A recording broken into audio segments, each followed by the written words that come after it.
योगीराज योगेश्वर जगत गुरु श्री कृष्ण के चरण कमलों में प्रणाम करते हुए और अपने गुरुवर परम पूज्य श्री राजीव लोचन महाराज श्री के चरण कमलों में प्रणाम करते हुए आज पुनः एक बार आप सभी सनातन हिंदू धर्मी युवाओं, बालकों, स्त्रियों, पुरुषों, बंधुओं, भगिनियों आपकी सेवा में आपके समक्ष उपस्थित हूँ। एक बार पुनः सनातन हिंदू धर्म से जो हम सद्गुणों और संस्कारों की चर्चा करते आए हैं, एक बार पुनः उसका स्मरण करा देती हूँ। कुछ ही दिवस अभी व्यतीत हुए हैं, आप सभी ने गुरु पूर्णिमा का ये जो शुभ अवसर आया होगा उस अवसर में अपने गुरुजन के चरणों में सादर अभिवादन भी किया होगा, प्रणाम भी किया होगा, नतशिर भी हुए होंगे, क्योंकि आप सभी ने ये तो अवश्य ही सुना है कि गुरुर ब्रह्मा, गुरुर विष्णु, गुरुर देवो महेश्वर, गुरुर साक्षात परब्रह्म तस्मै श्री गुरुवे नमः। और गुरु के लिए ये भी कहा गया है कि गुरु वो है जो धर्मज्ञ है, जो धर्म करता है और सदा धर्मपरायण है, जो शास्त्रार्थ जो हैं, जितने भी शास्त्रों के अर्थ हैं उनमें तत्व बोध का आदेश करने वाला गुरु कहा गया है। धर्मज्ञ, धर्मकर्ता च सदा धर्मपरायणः तत्वेभ्यः सर्वशास्त्रार्थ देशको गुरुरुच्यते। गुरु किसको कहा जाए? जो धर्म को जानने वाला है, धर्म का व्यवहार करने वाला है और सदैव धर्मनिष्ठ है, धर्म की प्रतिष्ठा करने में सदैव तत्पर रहता है। उस गुरु को प्रणाम करते हुए आपको सदैव आनंद होना चाहिए। क्यों? क्योंकि सभी शास्त्रों का जो बोध है, जिनमें तत्वबोध है, उसका आदेश करने वाले आपके जो गुरु हैं, वो आपके एक ऐसे पथ का आपको कहते हैं मार्ग प्रतिष्ठित करते हैं, ऐसे पथ पर आपको ले जाते हैं जहां आप ज्ञान, कर्म अथवा भक्ति के साधनों से अपने जीवन के साध्य को, और हमारा साध्य क्या है? साध्य है कि हम सच्चित आनंद स्वरूप हैं। जीवात्मा जो है सच्चित आनंद स्वरूप है और हमें सत्य, शिव और सुंदर हो जाना है। तो उस साध्य की प्राप्ति में आपकी प्रेरणा करने वाले आपके गुरु हैं, आपको बोध कराने वाले आपके गुरु हैं, आपको तत्व का दर्शन कराने वाले गुरु हैं। अतः गुरु की महती भूमिका आपके जीवन में स्थापित हो जाती है। वर्तमान समय में हमने देखा कि किस प्रकार इस वैश्विक महामारी के कारण विश्व में एक प्रकार की अव्यवस्था है। तो उस अव्यवस्था में यदि व्यवस्था का संयोजन किसी को भी करने की ये स्पृहा पैदा होती है, ये आकांक्षा होती है, अभिलाषा होती है, तो वो अपने गुरु की ओर देखता है। क्यों? क्योंकि गुरु जिनके लिए ही कहा गया कि निवर्त्यंत जन्म प्रमादतः, लोगों को प्रमाद से निवृत्त करने वाले कौन है? गुरुजन है। स्वयमेव च निष्पाप पथे प्रवर्तते, स्वयं भी जो निष्पाप पथ पर प्रवृत्त होते हैं। गुणाति तत्वम, जो तत्वबोध कराने में और गुणों का बोध कराने में आपका सहाय करते हैं, ऐसे गुरु जो हैं वो हितमिच्छुरंगिणाम शिवार्थिनाम यस गुरुर निगद्यते, जो संसार के हित और कल्याण की कामना हेतु तत्वबोध प्राप्त करना चाहते हैं, उस मार्ग पर आपको बोध देने वाले भी गुरुजन ही होते हैं। तो गुरु की महिमा और गुरु की भूमिका, इसके संदर्भ में मैं सदैव आपको स्मरण कराती आई हूँ कि कई प्रसंगों के माध्यम से हमने जानने का पहले भी प्रयास किया, पूर्व में भी मैंने सदैव यही निवेदन किया कि देखिए, शिक्षा संसार में जिस प्रकार से दी जा रही है वो और विद्या, वो दोनों भिन्न हैं। विद्या आपको आप जिस प्रकार के बंध में हैं, एक जिस प्रकार का सांसारिक बंधन है, उसमें आपके लक्ष्य क्या हैं, अर्थात हमारे धर्म में जिस प्रकार चर्चा की गई पुरुषार्थों की, धर्म, हमारा धर्म क्या है? सनातन हिंदू धर्म। किंतु धर्म में जो पुरुषार्थ कहे गए, जीवन का जो लक्ष्य है, उसमें धर्म एक अंग है। धर्म, अर्थ, काम, मोक्ष, अर्थात आपके जीवन के जो लक्ष्य हैं, ये जो पुरुषार्थ हैं, उनके मार्ग पर भी आपको प्रवृत्त करने वाले आपके गुरुजन हैं। तो मैं वर्तमान समय में जिस प्रकार की जो अव्यवस्था है, विश्व की व्यवस्था में एक अव्यवस्था है, उस अव्यवस्था के संयोजन हेतु, उस अव्यवस्था को व्यवस्था में परिवर्तित करने हेतु, परावर्तित करने हेतु भी आपको सदैव एक ऊर्ध्वमुखी लक्ष्य को प्राप्त करने हेतु अपने गुरुजन की वंदना करनी होगी। अपने गुरुजन से निवेदन करना होगा कि ऐसे समय में जब हृदय के पास कोई प्रेरणा स्रोत उपलब्ध नहीं है, तो कृपा कर हमें ऐसा मार्ग दिखाएं, शुभ का मार्ग दिखाएं, कल्याण का मार्ग दिखाएं, जिससे संपूर्ण विश्व का हित सिद्ध हो। क्योंकि हमारा सनातन हिंदू धर्म संपूर्ण विश्व को अपने परिवार की भांति, अपने कुटुंब की भांति स्वीकार करते हुए संपूर्ण विश्व में इस प्रकार की व्यवस्था का संयोजन करने में सदैव अग्रसर रहता है, प्रवृत्त रहता है, जहां सुख हो, शांति हो, साहस हो, किंतु उस साहस के साथ धैर्य हो, संयम हो। और विगत कुछ वर्षों में जिस प्रकार की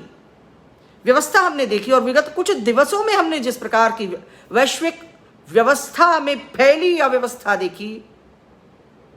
उसको समझने के पश्चात हमें ये ज्ञात हो जाना चाहिए, इस प्रकार की आशा हम में उत्पन्न होनी चाहिए, हमारा लक्ष्य ऊर्ध्वमुखी होना ही चाहिए कि अब जो भी राष्ट्र प्रकृति के तत्वों से समादर की भावना करते हुए अपना संयोजन करेगा, वही राष्ट्र विश्व को मार्ग दिखला पाएगा। जिस प्रकार एक गुरु अज्ञान तिमिर के अंधकार से ज्ञान के अंजन की शलाका द्वारा अज्ञान और अविद्या के अंधकार को दूर करने का प्रयास करता है, उसी प्रकार वही राष्ट्र इस विश्व का गुरु हो सकता है जो अपने इस अस्तित्व के सत्य रूप से भान को जानने के पश्चात कि हमारा स्वरूप क्या है, सच्चित और आनंद स्वरूप, क्रोध, स्पृहा, ईर्ष्या, अधीरता, संयम को त्याग देना, स्पर्धा में आकर अन्य प्राणीजन को किसी भी प्रकार का उनका अहित करना, स्वयं लाभ प्राप्त करने की चेष्टा करना और अन्य व्यक्तियों को हानि हो जाए इस प्रकार के प्रयास करना, ऐसा कोई राष्ट्र विश्व को मार्ग नहीं दिखा सकता। शांति का मार्ग, संयम का मार्ग, सुख का मार्ग और इस विश्व में फैले हुए अज्ञान के तिमिर रूपी अंधकार, जो अज्ञान का अंधकार फैला है कि संपूर्ण विश्व यदि ये चिंतन करने लग जाए कि मैं अधिक से अधिक स्थान हड़प लूं अन्य राष्ट्रों का, मैं अन्य राष्ट्र के जो जन हैं उनको त्रास दूं और उन पर, उनकी आत्माओं पर शासन करने का प्रयास करूं, तो ये विचारणा, ये चिंतना अनुचित है। ये किसी का भी कल्याण नहीं कर सकती, किसी का भी शुभ नहीं कर सकती, किसी के भी हित का साधन नहीं बन सकती। यदि आप अपने राष्ट्र की ओर दृष्टिपात करें तो आप पाएंगे कि इस गौरवशाली भारत भूमि में क्योंकि सनातन हिंदू धर्मी संस्कार और सद्गुण उपलब्ध हैं, इसकी मिट्टी के कण कण में समाये हुए हैं, इसलिए हम संपूर्ण विश्व के सुख की, संपूर्ण विश्व में शांति की, संपूर्ण विश्व में जितने भी राष्ट्र हैं उनके हित की कामना अपना लक्ष्य मानकर चलते हैं। हम अकारण युद्ध की विभीषिका में विश्व को धकेला नहीं चाहते। साहस हम में भी है, किंतु साहस होने के साथ साथ संयम भी हम में है, धैर्य भी हम में है। मैंने पूर्व में भी निवेदन किया, साहसी कौन, वीर कौन, जो धीर भी है, साहसी कौन, जिसमें संयम भी है। तो जिस प्रकार एक गुरु आपके जीवन में आपके स्वरूप को लेकर, निज स्वरूप को लेकर जो अज्ञान का अंधकार विद्यमान है आपकी आत्मा में, उसको ज्ञान के अंजन की शलाका से दूर करने का प्रयास करता है। जिस प्रकार सनातन हिंदू धर्म में संध्या प्रार्थना की जाती है, जिस प्रकार की प्रार्थनाओं के साथ जिस प्रकार की ऋचाएं वेदों में बतलाई गई, प्रस्तुत की गई मंत्र दृष्टा ऋषियों मुनियों द्वारा, उनको यदि आप पढ़ने का प्रयास करते हैं, उनसे यदि आपकी सन्निधि होती है, समीपता होती है, तो आप जान पाएंगे कि किस प्रकार हमने प्रकृति के तत्वों की आराधना की। और वर्तमान समय में विश्व में जिस प्रकार की अव्यवस्था है, जिस प्रकार की महामारियां हैं, जिस प्रकार का हमें एक प्रकार का कोलाहल दिख पड़ता है, जिस प्रकार की हम देखते हैं आधियां और व्याधियां प्रसारित हो रही हैं, उनसे मुक्त करने का एक ही माध्यम है, एक ऐसा धर्म जो प्रकृति के तत्वों की आराधना भी करता है, उनकी व्यवस्था में भी विश्वास करता है, उनका आदर करने के साथ साथ उनका पोषण भी करता है। क्योंकि प्रकृति के तत्वों का यदि आप पोषण करते हैं, उन्हें सहेज कर रखते हैं, उनकी संरक्षा करते हैं, सुरक्षा करते हैं, तो आपको भी उनसे एक प्रकार की संरक्षा, सुरक्षा और अनेक प्रकार के जीवन के जो ऐश्वर्य हैं, समृद्धि है, सुख हैं, वो प्राप्त होते हैं। यदि आप प्रकृति के संसाधनों का इस प्रकार दोहन कर रहे हैं कि इनके प्रति हमारी कोई जवाबदेही नहीं, हमारा कोई उत्तरदायित्व तो नहीं, हमें प्रकृति का दोहन करना है, प्राकृतिक संसाधनों को समाप्त कर मात्र अपने लाभ के लिए कार्य करना है, तो फिर इस प्रकार की महामारियां ये हमारे लिए बड़ी नैसर्गिक हो जाएंगी। यदि हम अपने निसर्ग, अपनी प्रकृति की ओर दृष्टिपात नहीं करेंगे, उसकी संरक्षा और सुरक्षा का प्रयास नहीं करेंगे, तो इसी प्रकार की आधियों और व्याधियों से त्रस्त रहेंगे, ग्रस्त रहेंगे। तो इस वैश्विक महामारी के बीच स्वयं को संरक्षित और सुरक्षित रखते हुए मन में ये अवसाद और विषाद मत कीजिए कि हम घर से अकारण बाहर नहीं निकल पा रहे। वो समय भी आएगा जब शनै शनै आपको इस प्रकार की ये जो महामारी है, इनसे मुक्ति प्राप्त होगी। कोई भी बंधन यदि है, तो हमने बताया कि चक्रवत परिवर्तनते दुखानी च सुखानी च, काल का जो चक्र है वो सुख और दुख के साथ, अनेक प्रकार के संवेगों के साथ, भावनाओं के साथ, व्यथाओं के साथ, वेदनाओं के साथ, सुख के साथ परिवर्तित होता रहता है। आज यदि हम इस विपदा में हैं, घिरे हुए हैं, किसी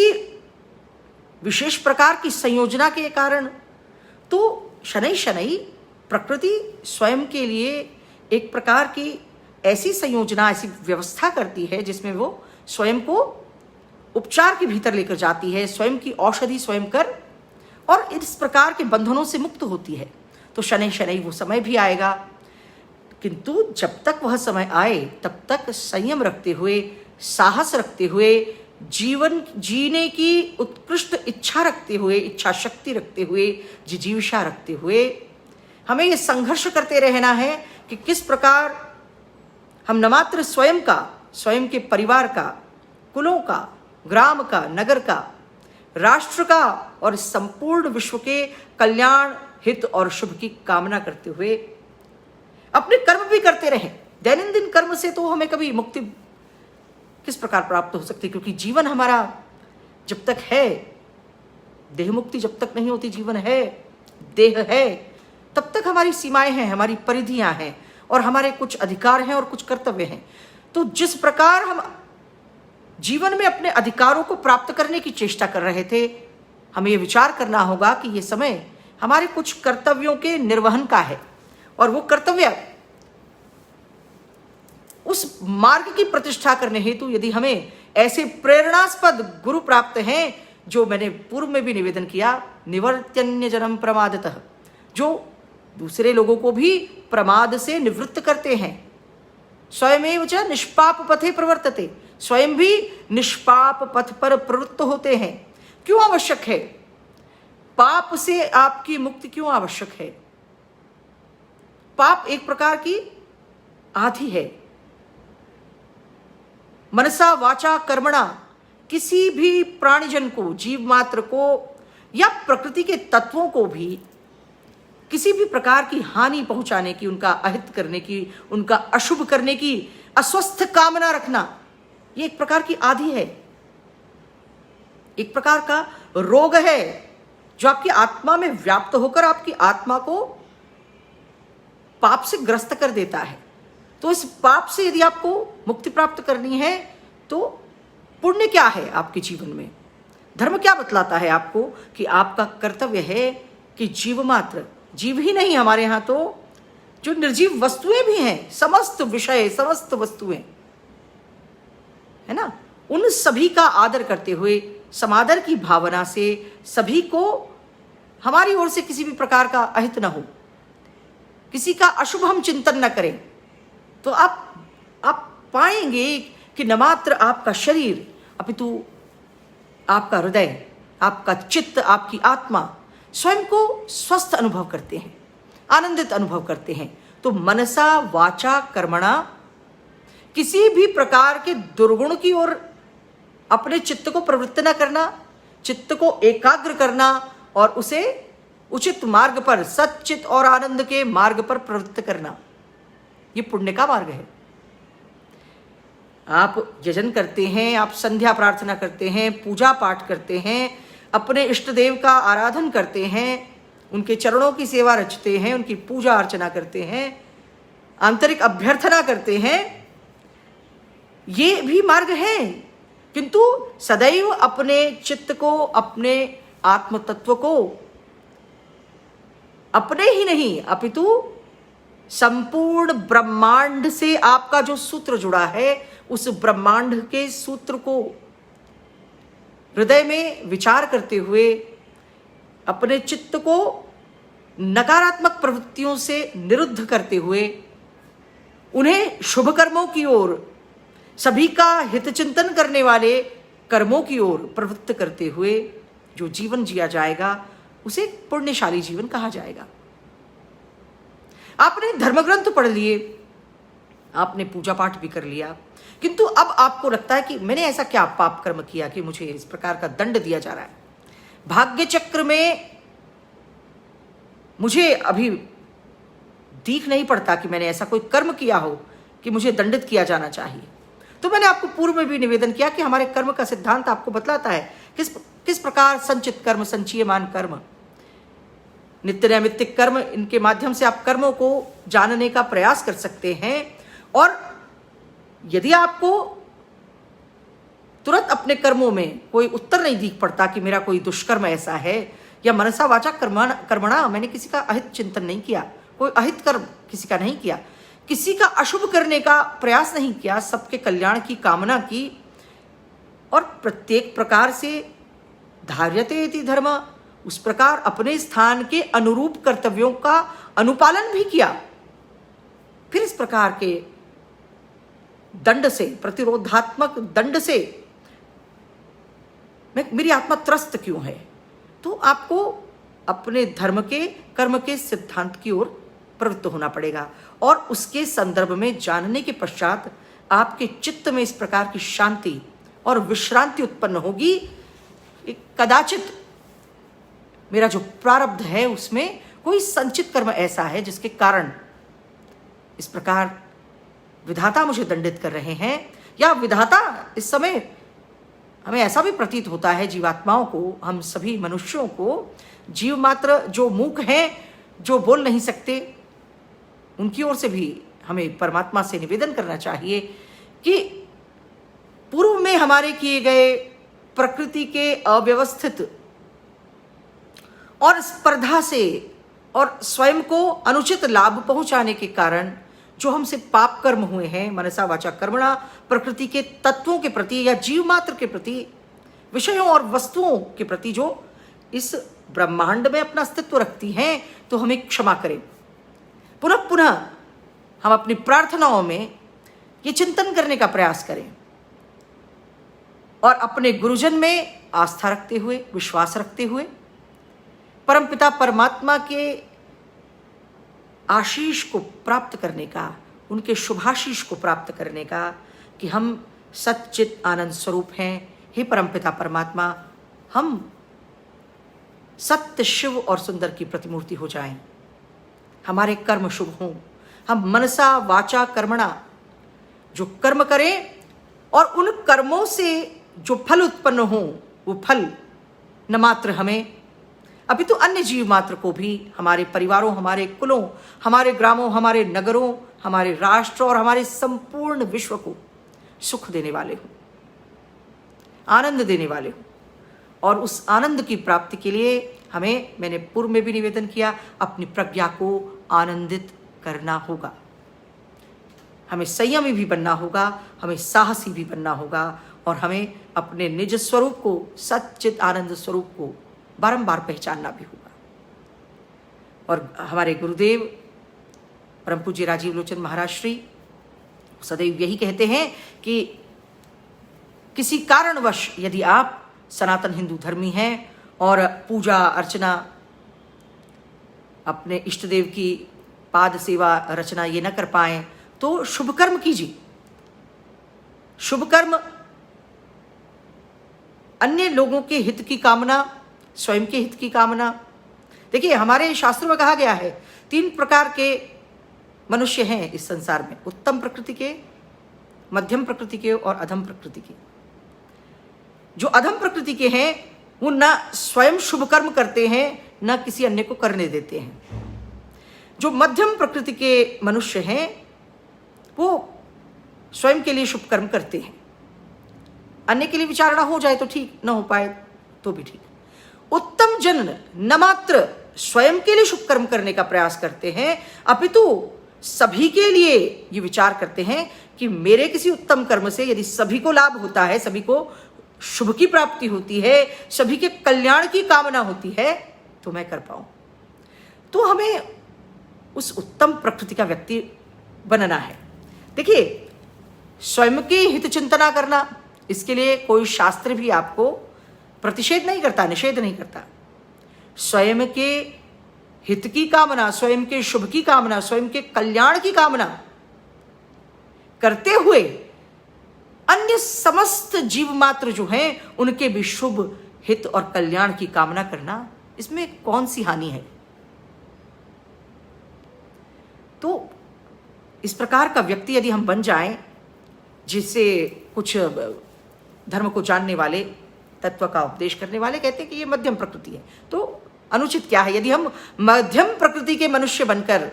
अपना भी हित चिंतन कर सकते हैं, अन्य जन का भी हित चिंतन कर सकते हैं, क्योंकि उनके अनुसार उत्तम प्रकृति के जो मनुष्य हैं वो स्वयं की हित चिंतना नहीं करते, स्वयं का अहित भी हो जाए